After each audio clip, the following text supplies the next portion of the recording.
Bismillahirrahmanirrahim. Assalamualaikum warahmatullahi wabarakatuh. Alhamdulillahi rabbil alamin. Wal aqibatu lil muttaqin.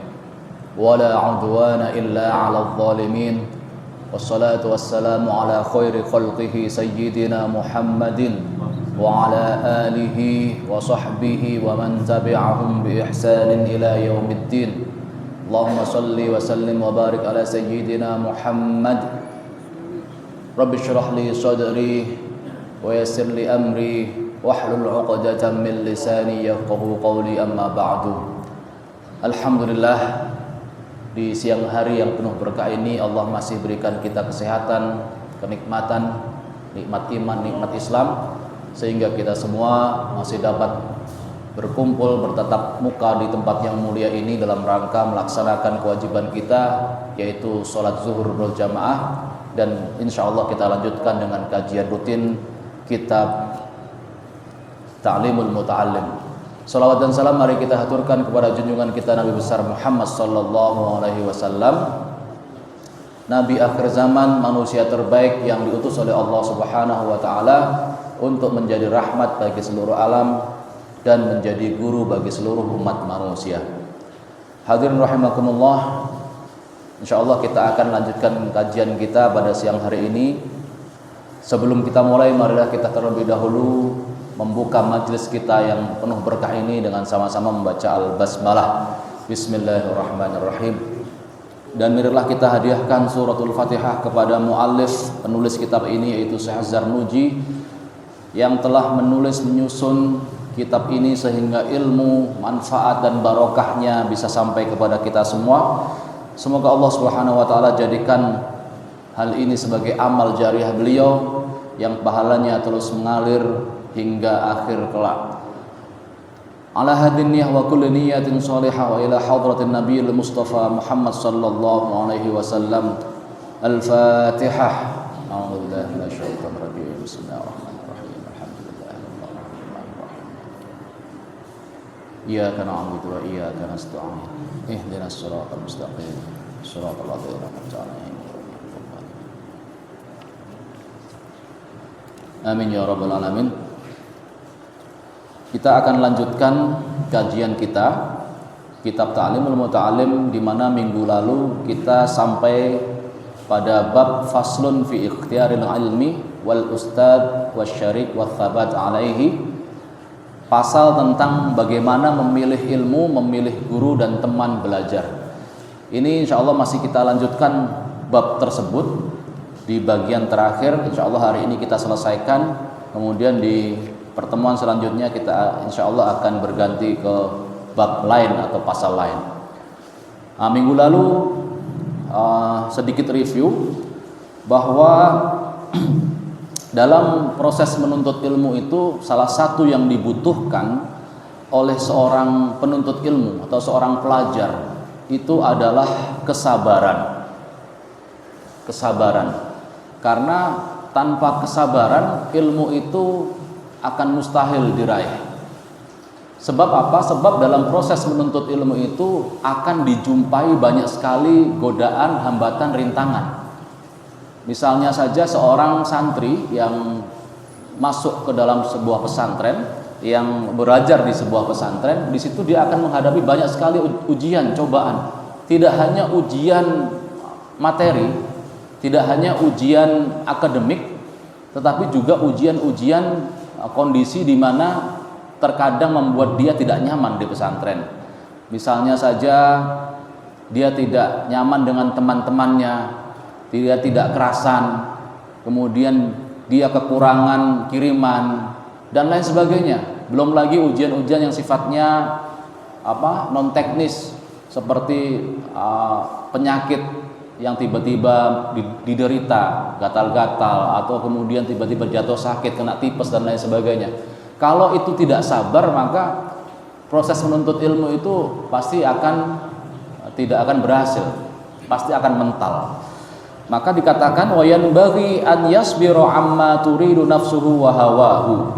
Terutama juga sabar terhadap hawa nafsu, godaan-godaan hawa nafsu di dalam menuntut ilmu. Sebab jika kita menuruti hawa nafsu di dalam proses menuntut ilmu itu, berarti kita menuruti kehinaan. Innal hawa lahuwal hawanu bi'ainihi. Sesungguhnya hawa nafsu itu adalah kehinaan itu sendiri. Wa sari'u kulli hawa sari'u hawanin. Maka setiap orang yang dikalahkan oleh hawa nafsu, sejatinya dia dikalahkan oleh kehinaan. Nah, jadi jangan sampai kalah oleh hawa nafsu. Karena kalau kita kalah dengan hawa nafsu, artinya kita sudah ditaklukkan oleh kehinaan dan kita terjerumus ke dalam kehinaan tersebut. Selanjutnya, wa yasbiru 'alal mihani wal baliyat. Dan hendaknya dia harus bersabar terhadap mihan. Mihan itu ujian, baliyat. Baliyat itu bala bencana di dalam proses menuntut ilmu tadi, seperti yang saya sebutkan tadi. Ya, ada banyak sekali ujian yang akan dihadapi oleh seorang penuntut ilmu, yang apabila dia tidak sabar pasti akan mental. Enggak sabar dengan misalnya perlakuan gurunya yang kadang agak killer, nah, misalnya seperti itu. Kemudian tidak sabar dengan pelajarannya yang sulit sehingga dia tidak mau belajar. Nah, ini juga masalah tersendiri dalam proses menuntut ilmu. Qila khazainul muna ala qanatiril mihan. Ada satu ungkapan pepatah itu mengatakan khazainul muna ala qanatiril mihan. Kotak perbendaharaan cita-cita itu terletak di dalam jembatan ujian. Artinya untuk kita bisa meraih cita-cita itu, kita harus melewati jembatan ujian. Nah, ini ungkapan yang sangat bagus yang menggambarkan betapa untuk mencapai suatu tujuan itu pasti harus menghadapi ujian terlebih dahulu. Ya. Kemudian wa unsyidtu wa qila innahu li Aliin ibni Abi Thalib karramallahu wajhah. Ada satu syair yang dikatakan bahwa syair tersebut ditulis oleh Ali bin Abi Thalib. Bunyinya, ini syair yang sangat terkenal kalau di kalangan pesantren dan biasa dinyanyikan bersama-sama. Bunyinya, ala la tanalul ilma illa bisittatin sa'unbika an majmu'iha bi bayanin. Ya, ini biasanya dikenal dengan syair alala. Ala la tanalul ilma illa bisittatin. Ali karramallahu wajhah mengatakan, ingatlah bahwa la tanalul ilma illa bisittatin. Engkau tidak akan bisa mendapatkan ilmu kecuali dengan 6 hal. Artinya 6 hal ini menjadi syarat mutlak dalam menuntut ilmu supaya ilmu itu dapat diraih. Apa itu? Sa'unbika an majmu'iha bi bayanin. Aku akan memberitahu engkau tentang itu semua bi bayanin, dengan terperinci, dengan jelas. Yang pertama, dzaka'in. Kemudian wahirsin, wastibarin, wa bulghatin, wa irsyadu ustadin, wa tulu zamanin. Yang pertama adalah dzaka'in. Apa itu dzaka? Kecerdasan. Ya, kecerdasan. Artinya kecerdasan itu bukan seorang penuntut ilmu itu harus IQ-nya di atas rata-rata, tidak. Yang penting dia ini orang yang waras, orang yang sadar, yang mau belajar, yang punya kemampuan intelektual standar, itu sudah bisa dikatakan dzaka. Artinya dia bukan orang gila atau orang stres atau kemampuan otaknya tidak penuh. Nah, ini bukan kategori zakat. Artinya dia punya otak itu yang sempurna, yang waras, ya, bukan orang yang gila atau orang yang mabuk. Zakat. Karena dalam proses menuntut ilmu itu dibutuhkan kecerdasan. Untuk menangkap pelajaran itu kan butuh kecerdasan tersendiri. Maka ya, ada doa yang mengatakan supaya kita diberikan pemahaman, kecerdasan. Ya, Rabbi zidni ilma warzuqni fahma. Ya Allah, tambahkanlah kepadaku ilmu ya, warzuqni fahma, dan anugerahkan kepadaku pemahaman. Pemahaman itu kan kecerdasan itu sendiri. Itu syarat yang pertama. Kemudian yang kedua, wa hirsin. Hirsun itu apa? Hirsun adalah ketamakan dalam proses menuntut ilmu. Sebelum ini sudah kita singgung sebelumnya, sudah kita bahas bahwa satu-satunya ketamakan yang dibolehkan itu adalah tamak terhadap ilmu. Kalau tamak terhadap hal lain itu tidak boleh. Apalagi tamak terhadap harta, tamak terhadap makanan. Seorang ulama, seorang penuntut ilmu, apalagi seorang ulama, kalau ketamakannya itu bukan pada ilmu, maka sejatinya itu sudah merendahkan dirinya sendiri. Apalagi tamaknya hanya soal makanan. Kalau ada makanan nggak bisa diam, ya, dia pasti yang terdepan ambil makanan, ya. Makannya pun banyak, tamak gitu kan, rakus dan lain sebagainya. Apalagi kalau soal harta, dimanapun ada harta dia ada. Nah ini, atau kalau diiming-imingin harta pasti dia ambil. Nah ini bukan kategori penuntut ilmu, apalagi ulama. Jadi ketamakan yang dibolehkan itu hanya terhadap ilmu. Maksudnya gimana tamak terhadap ilmu itu? Tamak terhadap ilmu itu dia ini sangat termotivasi dengan ilmu. Ada pengajian apapun dia ikuti. Ada pelajaran apapun dia simak sampai tuntas. Dan dia belajar setiap hari, ya. Ada ilmu yang belum dia kuasai sampai tuntas. Artinya dia sangat antusias untuk belajar. Nah inilah yang disebut dengan tamak terhadap ilmu. Tanpa ketamakan terhadap ilmu ini akan susah. Ya, jadi kalau orang nggak punya motivasi untuk belajar ini kan susah. Ya, sudah sekolahnya mahal-mahal, pondoknya mahal-mahal, kuliahnya mahal-mahal, tapi dia nggak punya motivasi untuk belajar. Artinya nggak punya ketamakan itu, ya susah untuk dapat ilmu. Ya, yang ada hanya menghabiskan waktu saja. Kemudian yang ketiga adalah wastibarin, tadi kesabaran. Istibar itu dari kata sobrun, ada tambahan tok itu, sobaro, istobaro, ya, kesabaran. Tadi sudah kita jelaskan, proses menuntut ilmu itu sangat dibutuhkan, ya, kesabaran. Kemudian yang selanjutnya adalah wabulughotin. Apa itu bulughoh? Bulughoh itu bekal. Bekal itu bukan hanya makanan. Ya mungkin betul kalau dulu zaman dahulu itu orang kalau masuk pesantren atau ingin menuntut ilmu di suatu tempat dibekali beras, dibekali makanan, singkong gitu. Itu bekal juga. Tetapi yang terpenting adalah bekal untuk menjamin kehidupan dia selama ada di dalam lembaga pendidikan tersebut. Misalnya kalau seorang anak dititipkan di pesantren, ya bapaknya, orang tuanya harus menyiapkan bekal yang cukup untuk kehidupan anak dia di pesantren, mulai dari bulanannya, SPP-nya, uang gedung, pendaftaran, ya, kemudian jajannya dan lain sebagainya. Kenapa dibutuhkan bulughoh? Dibutuhkan bekal supaya orang yang menuntut ilmu itu tidak memikirkan hal-hal lain. Ya, jadi pikirannya fokus untuk menuntut ilmu. Dia tidak khawatir tentang wah bulanan belum sampai nih, bapak belum datang lagi, ya. Uang jajan sudah habis, SPP belum dibayar, utang ke teman-teman banyak, kan gitu. Kepikiran si anak itu nanti jadinya. Sehingga akan mengganggu konsentrasi dia, fokus dia dalam belajar menuntut ilmu. Nah, ini akan mengganggu proses dari belajar itu sendiri, sehingga ilmunya pun menjadi tidak didapat dengan maksimal. Itu bulughoh atau bekal. Kemudian wa irsyadi ustadzin.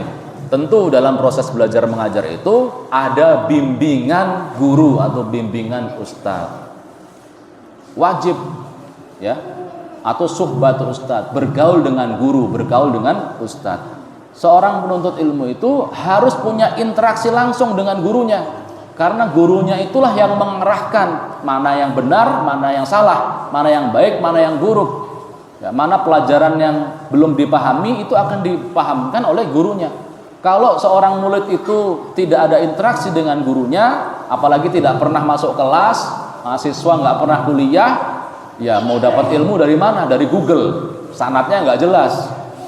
Maka sangat penting seorang penuntut ilmu itu harus berinteraksi, bertanya, ya, bergaul dengan gurunya langsung, dengan ustadznya. Guru itu kan banyak, mau dia guru ngaji, ya, mau dia guru sekolah, mau dia dosen, mau dia kiai, mau dia ustadz, itu semua guru. Ya, yang mana guru itu mengajarkan. Nah, bahkan tentang bergaul dengan guru ini, Ali bin Abi Thalib pernah mengatakan begini, ana abdu man 'allamani harfan. Ini saking pentingnya seorang guru, posisi seorang guru. Ana abdu man 'allamani harfan. Aku adalah hamba bagi setiap orang yang mengajariku satu huruf, kata Ali bin Abi Thalib. Saking beliau ingin menghormati, memuliakan guru. Ini nanti ada hadis itu di bagian di beberapa bagian di belakang. Aku adalah hamba bagi orang yang mengajariku satu huruf. Bahkan satu huruf pun, ya, kalau dia pernah mengajari saya, kata Ali, saya bersedia untuk menjadi hambanya, menjadi budaknya. Dia perintahkan apapun kepada saya akan nurut. Ini menunjukkan bahwa pengagungan terhadap guru, pengagungan terhadap ustadz itu sangat penting di dalam proses menuntut ilmu. Kemudian yang terakhir adalah watuli zamanin, dan waktu yang panjang. Ya, kenapa harus dibutuhkan waktu yang panjang? Ini kaitannya dengan kesabaran tadi. Yang pertama, dia harus sabar, dan sabar itu kan tidak bisa dalam waktu yang singkat. Proses menuntut ilmu itu kalau di Indonesia saja, ya SD 6 tahun, TK belum, ya, TK 2 tahun, SD 6 tahun, SMP 3 tahun. Itu tadi sudah berapa itu? 2 tambah 6, 8, tambah 3, 11 tahun. Ya. Kemudian SMA 3 tahun, 14 tahun. Kuliah lagi minimal 4 tahun, 18 tahun. Itu panjang prosesnya. Belum lagi kalau S2, S3. Jadi proses menuntut ilmu itu dibutuhkan waktu yang panjang dan butuh kesabaran. Itu yang pertama. Kemudian yang kedua, kenapa harus dengan waktu yang panjang? Karena ilmu itu banyak dan ada proses yang harus dilalui. Ya, dalam misalnya ketika kita ingin belajar tafsir Al-Quran, kita tidak serta-merta langsung belajar tafsir Al-Quran. Ada step-stepnya. Pertama apa? Pertama dia harus belajar ilmu bahasa Arab dulu, ya, mengetahui kosakata bahasa Arab. Kemudian setelah dia mulai bisa bahasa Arab, dia harus belajar ilmu alatnya, ilmu nahwu sorofnya dia pelajari. Kemudian setelah itu dia belajar ilmu balaghahnya, ya. Ada step-stepnya. Baru kemudian setelah dia kuasai semua, belajar ilmu tafsir. Karena kalau tidak langsung tiba-tiba belajar ilmu tafsir, ya nggak nyambung. Bagaimana dia akan bisa paham tafsir Al-Quran kalau dia tidak tahu alatnya, tidak pakai pirantinya. Nah, ini ada proses yang harus dilalui. Maka butuh waktu yang lama, yang panjang. Nah, ini baru-baru ini saya tadi baca berita tadi pagi itu ada satu video viral yang cukup lucu. Ada seorang ustadz di Jawa Barat kalau salah, Sukabumi atau mana, itu ngawur menafsirkan ayat. Dia tafsirkan ayat yang berbunyi Al-Qari'atu wal-Qari'ah. Nah, dia tafsirkan atau terjemahkan ayat ini dengan yang seharusnya Al-Qari'ah wal-Qari'ah itu kan artinya dan demi hari kiamat, kan begitu kan? Kalau tafsir, coba lihat di tafsir ataupun di Al-Quran terjemahan manapun, itu Al-Qari'ah mal-Qari'ah, dan hari kiamat, dan apa itu hari kiamat. Tetapi ustadz ini dia menerjemahkan dengan arti pembaca, Al-Qari'ah, bukan pakai ain, kata dia. Ini yang benar terjemahnya bukan hari kiamat, tetapi orang yang membaca, Al-Qari'ah, dia bilang gitu. Ini kan ngaco, ngawur, ya. Padahal berbeda. Wal Qari'ah atau Al Qari'ah itu pakai ain, artinya hari kiamat itu. Dan al-qari'ah pakai hamzah itu orang yang membaca memang artinya. Nah, ini kan dia tidak, artinya kan tidak baca atau tidak tahu. Pakai ain dengan pakai hamzah itu sudah beda artinya. Nah, ini kan ngawur, ngaco. Artinya dia tidak punya ilmunya, tidak hanya asal jeplak saja. Inilah pentingnya berproses dalam menuntut ilmu. Butuh step tahapan-tahapan yang harus dilalui, tidak ujuk-ujuk dia menerjemahkan Al-Quran, menafsirkan Al-Quran, kacau jadinya. Ya, ada lagi misalnya ayat yang begini, tafsir Al-Quran juga. Innama yakhshallaha min ibadihil ulama'u. Kalau ini dibaca kebalik, ya, ini akan berbeda tafsirnya. Innama yakhshallahu min ibadihil ulama'a. Kebalik harokatnya. Itu sudah berbeda artinya. Dan dulu itu Al-Quran nggak ada harokatnya. Innama yakhshallaha, itu yang benar ya. Yakhshallaha min ibadihil ulama. Sesungguhnya orang-orang yang takut kepada Allah di antara hamba-hambanya adalah para ulama. Ini yang benar. Ya, harokat ulama'a di pertama itu fathah. Innama yakhshallaha. Ya, hanya Allah itu fathah. Tapi kalau dibaca innama yakhshallahu, itu sudah artinya berbeda. Sesungguhnya Allah takut di antara hamba-hambanya kepada ulama. Masa Allah takut pada ulama? Kan begitu, keliru jadinya.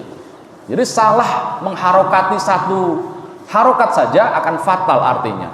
Ini kalau kita nggak paham ilmu nahwunya akan kacau. Kemudian wa amma, nah ini sudah tadi syarat menuntut ilmu itu ada 6 setidaknya yang harus dipenuhi. Kemudian selanjutnya memilih, bagaimana cara memilih teman belajar. Amma ikhtiyarus syariki fayanbaghi an yakhtara al-mujidda wal wari'a wa sahibit tab'i al-mustaqimi wal mutafahhim. Adapun dalam proses memilih teman dalam belajar itu, maka hendaknya seorang penuntut ilmu memilih teman yang al-mujidda. Apa itu? Orang yang sungguh-sungguh, yang punya determinasi, yang punya daya juang tinggi untuk belajar. Ya, itu teman yang harus digauli. Orang yang bersungguh-sungguh, kemudian wal wari', teman yang warok, yang menjauhkan diri dari perbuatan-perbuatan maksiat. Nah, kemudian wasahibi at-tab'il mustaqim, dan pemilik karakter yang lurus, yang tidak neko-neko, ya, yang tidak neko-neko, wal mutafahhim, dan orang yang mudah memahami pelajaran. Ini teman yang perlu diprioritaskan. Jadi dalam memilih teman itu ada beberapa kategori. Yang pertama, orang yang sungguh-sungguh, yang punya daya juang dan giat belajar.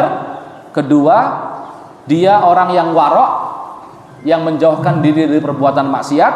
Kemudian pemilik karakter yang lurus, yang tidak neko-neko. Dan yang keempat, al-mutafahhim, orang yang mudah dalam memahami pelajaran. Ini yang perlu digauli.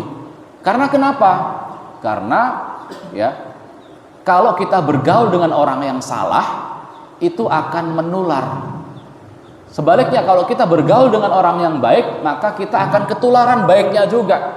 Kalau kita berada di lingkungan orang-orang yang giat belajar, ketika kita misalnya sedang malas, maka orang-orang yang ada di sekitar kita itu akan memotivasi kita. Setidaknya kita akan terbawa, oh ikut semangat nih, teman-teman saya pada belajar, oh saya juga belajar gitu. Itu akan terbawa. Sebaliknya, wa yafirru minal kaslani wal mu'attali wal miksari wal mufsidi wal fattani. Dan hendaknya dia menjauhi, yang pertama al-kaslan, orang yang malas belajar. Kedua, wal mu'attal, orang yang nganggur, gak ada kerjaan, ya, yang kerjanya cuma nongkrong-nongkrong. Wal miksar, orang yang banyak bicara, ya, biasanya tong kosong nyaring bunyinya. Orang yang banyak bicara itu nggak ada isinya biasanya. Itu tinggalkan saja. Ya. Wal mufsid, orang yang suka berbuat kerusakan. Ya, sukanya berantem, sukanya ribut-ribut, itu mufsid namanya. Wal fattan, orang yang suka menfitnah.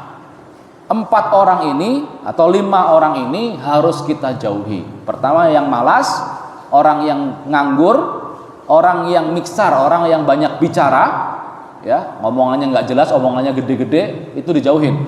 Kemudian wal mufsid, yang suka berbuat kerusakan, suka tawuran, suka berantem dan lain sebagainya.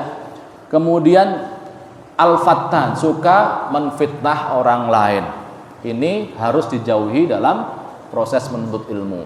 Nah, ada istilah dalam bahasa Jawa itu galangan kalah karo golongan. Galangan itu potensi. Nah, golongan itu lingkungan. Kadang potensi itu bisa dikalahkan dengan lingkungan. Ini anak sebenarnya potensinya ini pinter nih. Anak ini kalau dia belajar dia bakal bisa jadi orang sukses, jadi orang besar. Tapi kalau sampai dia berada di lingkungan yang salah, lingkungan yang rusak, maka potensi dia itu akan kalah dengan lingkungannya. Ya, yang harusnya dia bisa jadi orang besar, jadi ulama, tapi karena bergaulnya dengan orang-orang yang salah, ya dia akhirnya jadi rusak. Nah, maka dikatakan galangan kalah karo golongan. Maka jangan sampai kita salah bergaul. Kalau dalam istilah Nabi itu, kalau kita bergaul dengan seorang tukang minyak, tukang penjual minyak, meskipun kita ini nggak jualan, kita ikut harum baunya. Tapi kalau kita bergaul dengan pandai besi, ya kita ikut apek gitu kan. Maka jangan sampai kita salah bergaul atau salah menempatkan anak kita dengan teman-teman yang kurang baik. Kalau di lingkungan kita, di rumah misalnya, lingkungannya itu sudah tidak kondusif, lingkungannya negatif, mereka anak-anaknya itu sudah kacau, nggak bener, segera jauhkan anak kita dari situ. Terserah mau pindah ke pesantren kayak, mau pindah sekolah kayak, yang penting jangan bergaul di situ. Ini akan merusak, ya, gitu. Kemudian selanjutnya sedikit lagi ya. Qila 'anil mar'i la tas'al wa absir qarinahu fa innal qarina bil muqarini yaqtadi. Ada satu syair yang mengatakan anil mar'i la tas'al wa absir qarinahu. Tentang seseorang janganlah engkau bertanya pada dirinya, tapi wa absir qarinahu, tapi tanyalah temannya. Kalau kita ingin tahu karakter seseorang, kalau kita ingin mengetahui sifat seseorang, jangan tanya kepada orangnya langsung. Dia juga tidak akan menjawab, atau dia menjawab dengan tidak jujur, menutupi dirinya sendiri. Kalau kita pengen tahu si A ini gimana orangnya, dia ini orang yang baik atau tidak, dia orang yang soleh atau tidak, tanya temennya. Artinya lihat temennya siapa gitu. Ini kan masih kaitannya dengan tadi, golongan dan galangan tadi. Ya. Lihat dengan siapa dia bergaul. Kalau dia bergaulnya dengan anak-anak yang baik, insya Allah ini anak baik. Tapi kalau bergaulnya dengan teman-teman yang berantakan, yang kacau, yang ahli maksiat, ini pasti ke bawah anak ini. Walaupun dia mungkin tidak mengakui, oh enggak saya enggak ikut minum-minuman kok, oh enggak saya enggak ikut pakai narkoba kok, tapi bergaulnya dengan orang-orang seperti ini, kemungkinan besar pasti ke bawah. Gitu ya. Jadi tanya temannya, jangan tanya dia. Jadi kalau kita mau tanya anak kita dengan bagaimana anak kita itu, jangan tanya langsung. Lihat anak kita itu bergaul dengan siapa, lihat teman-temannya. Nah, kalau lingkungannya atau teman-temannya seperti itu, bisa jadi dia pasti ke bawah. Gitu. Fa innal qarina bil muqarini yaqtadi. Kenapa kita bertanya kepada teman-temannya? Karena sesungguhnya seorang teman itu akan mengikuti teman yang lainnya. Ya, pasti. Gitu. Fa in kana dza syarrin fajannibhu sur'atan wa in kana dza khairin faqarinhu tahtadi. Kalau orang yang akan kita tanya tadi itu ternyata lingkungannya adalah orang-orang yang tidak bagus, yang ahli maksiat, yang banyak keburukannya, fajannibhu sur'atan, maka tinggalkanlah dia dengan segera, jangan kita gauli. Wa in kana dza khairin faqarinhu tahtadi. Tapi jika ternyata lingkungannya itu orang-orang yang baik, maka pergaulilah dia, maka engkau akan mendapatkan petunjuk, engkau akan mendapatkan jalan yang lurus. Wa unsyidtu, aku juga dibacakan sebuah syair, la tashabil kaslana fi halatihi. Janganlah engkau menggauli orang-orang yang malas. Janganlah engkau menggauli orang-orang yang malas fi halatihi, di dalam semua kondisinya. Ya, apapun itu, kalau dia malas jangan diikutin, jangan bergaul dengan orang-orang yang malas di dalam semua hal. Mau dalam hal ibadah, mau dalam hal belajar, mau dalam hal ekonomi, semuanya jangan ikuti orang yang malas.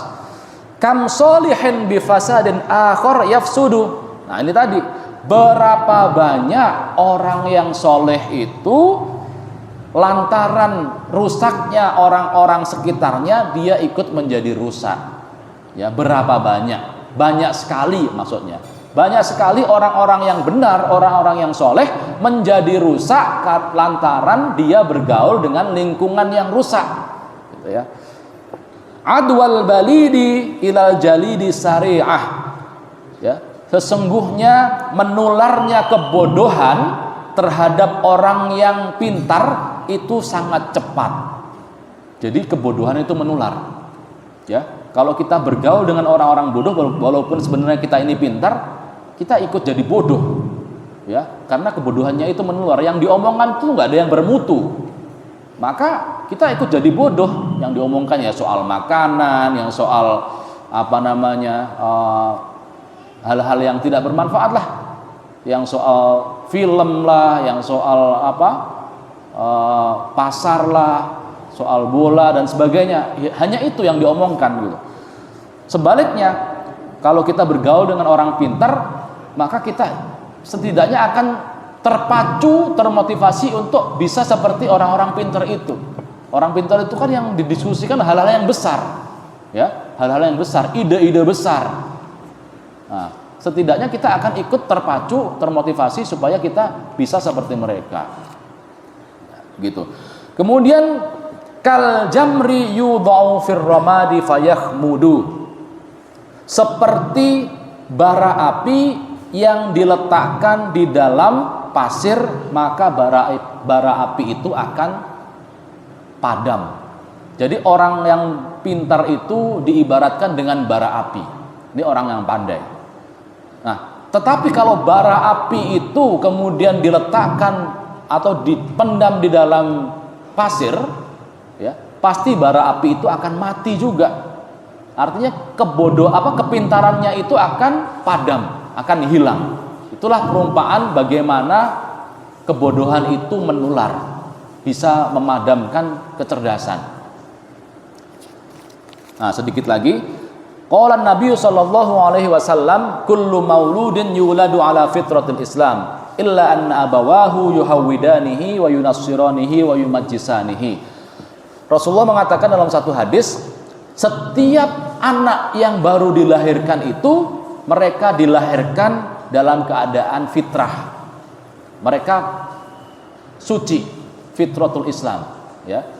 Setiap bayi yang dilahirkan itu lahir dalam keadaan fitrah suci. Ya. Kemudian illa anna abawahu yuhawwidanihi wa yunassiranihi wa yumajjisani. Tetapi kemudian orang tuanya lah yang menyebabkan, yang membuat dia beragama Yahudi, Nasrani atau Majusi. Ya. Jadi orang tuanya, faktor lingkungan. Kalau tidak ada orang tua yang menyuruh dia atau mengajari dia agama Yahudi, Nasrani atau Majusi, orang yang baru lahir, bayi yang dilahirkan itu fitrahnya adalah fitrah Islam. Pasti akan dia mengakui Allah Subhanahu wa taala. Ya. Jadi sekali lagi, ini adalah tentang lingkungan. Rasulullah sudah mengingatkan, setiap bayi yang dilahirkan itu dia pasti dalam keadaan suci. Tetapi kemudian orang tuanya yang menyebabkan dia masuk Islam, masuk Kristen, Yahudi ataupun Majusi. Majusi itu penyembah api. Kalau bayi ini dibiarkan tanpa didikan siapapun, ya, dia pasti akan mencari Tuhan dan akhirnya akan ketemu Allah Subhanahu wa taala. Ini sudah pernah dikisahkan, ya, dalam satu kisah buku filsafat novel, ya, karangan Ibnu Tufail. Nanti bapak-bapak bisa cari di internet itu, namanya Hayy bin Yaqdhan. Nah, Hayy bin Yaqdhan itu tokoh dalam novel filsafat tersebut yang dikarang oleh Ibnu Tufail. Ceritanya bagaimana? Ceritanya ini singkatnya, bahwa Hayy bin Yaqdhan ini dilahirkan oleh seorang orang tua, kemudian dia dibuang ke hutan. Di hutan itu kemudian dididik oleh monyet dan lain sebagainya, ya, yang tidak punya agama. Tapi kemudian Hayy bin Yaqdhan ini sebagai manusia, dia mencari sesuatu di balik alam semesta ini, dan akhirnya dia menemukan Allah walaupun dia tidak pernah dididik oleh agama apapun. Artinya fitrah tadi. Jadi seorang manusia itu kalau dibiarkan begitu saja sejak lahir, dia pasti akan menemukan Allah. Kenapa demikian? Allah mengatakan dalam Al-Qur'an, ya, Allah mengatakan dalam Al-Qur'an, apa itu? Ketika kita itu masih di dalam kandungan ibu kita, Allah mengambil sumpah kepada kita semua. Apa sumpahnya? Apakah kalian bersaksi bahwa aku ini Allah? Kemudian kita semua ini menjawab, bala syahidna. Ya, kami bersaksi ya Allah bahwa Engkau adalah Tuhan kami. Itu ketika kita berada di kandungan ibu kita usia 40 hari dan ditiupkan ruh di dalam perut ibu kita. Itu semua ditanya semua manusia itu, ya. Apakah kalian bersaksi bahwa aku ini adalah Tuhanmu? Kita semua menjawab bala syahidna. Tetapi kemudian ketika kita lahir, yang orang tuanya Muslim, yang mendidik anaknya menjadi Muslim, yang orang tuanya Kristen, Nasrani, Yahudi dan sebagainya, agama-agama lain, mendidik mereka dengan agama masing-masing. Maka tadi yang dikatakan Rasulullah, fa'abawahu yuhawwidanihi wa yunassiranihi wa yumajjisanihi. Kedua orang tuanya lah yang menyebabkan dia menjadi Nasrani, Yahudi ataupun Majusi. Kalau dibiarkan mereka pasti Muslim, begitu. Kemudian satu lagi, bahwa in kunta tabghil ilma min ahlihi aw syahidan yukhbiru an ghaibin fa'tabiril arda bi asma'iha wa'tabiris sahiba bis sahibi. Kalau engkau ingin mencari ilmu dari ahlinya, dari sumber ilmunya, aw syahidan yukhbiru an ghaibin, atau engkau ingin mencari seorang saksi yang dapat mengabarkan tentang hal-hal yang tidak terlihat, yang gaib, fa'tabiril arda bi asma'iha, maka ambillah pelajaran dari bumi dengan nama-namanya. Nah, maksudnya begini, ini di dalam bahasa Arab itu yang namanya al-ard atau bumi itu dibagi-bagi. Kalau al-ard itu di dalamnya ada tanaman, maka disebut dengan al-janin. Kalau di dalam satu ard itu bisa diartikan kebun juga, ya. Dalam satu lahan itu ada misalnya buah-buahan, maka disebut dengan nama lain. Jadi masing-masing punya namanya. Wa'tabiris sahiba bis sahibi, maka dan lihatlah, ambillah pelajaran dari seorang teman dari teman yang lainnya. Jadi kalau intinya begini, kalau kita ingin melihat seseorang, melihat karakter seseorang, maka lihatlah temannya tadi. Kalau kita ingin melihat di satu tempat itu isinya apa, ya lihat itu tempat itu isinya apa saja tanamannya itu. Apakah tanamannya itu hanya rumput, ataukah di situ ada buah-buahan, ataukah di situ ada padi. Nah, dalam memilih teman juga seperti itu. Kalau kita ingin berteman dengan seseorang, coba lihat orang tersebut dengan siapa dia bergaul, lihatlah bagaimana orang yang dia gauli itu. Kalau ternyata yang digauli itu orang baik, maka dia pasti orang baik. Tapi sebaliknya, kalau dia bergaul dengan orang-orang yang rusak, dia juga akan rusak. Jangan diikuti yang seperti itu.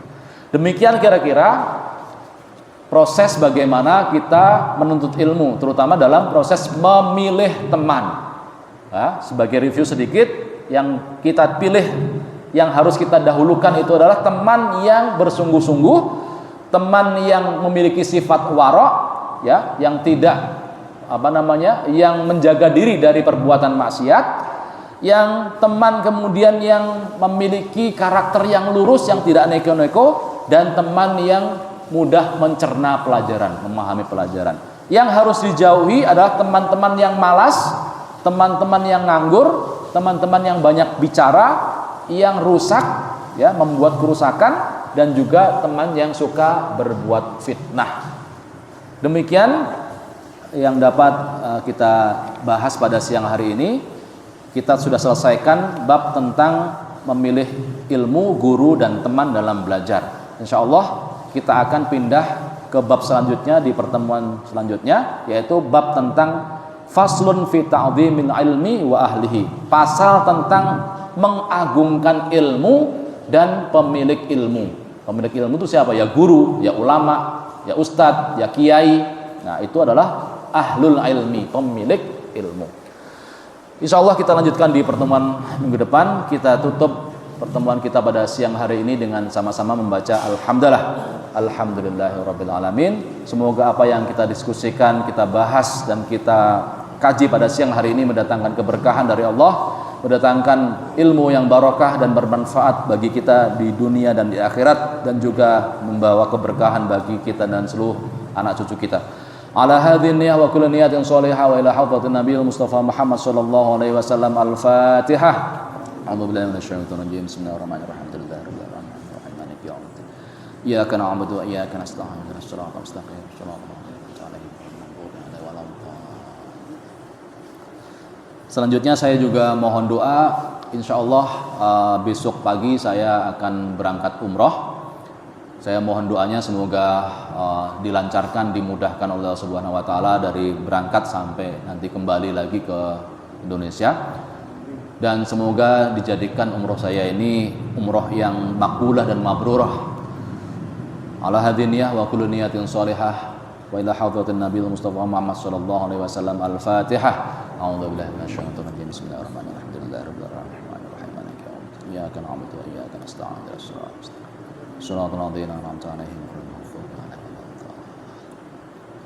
Sehingga nanti minggu depan dan dua minggu ke depan insya Allah kajian hari Kamis kita liburkan dulu ya, insya Allah sampai saya nanti kembali baru kita mulai lagi.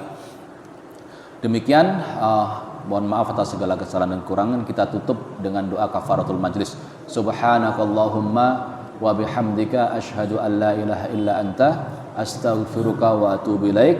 Terima kasih. Wallahu muwaffiq ila aqwamit thoriq. Assalamualaikum warahmatullahi wabarakatuh.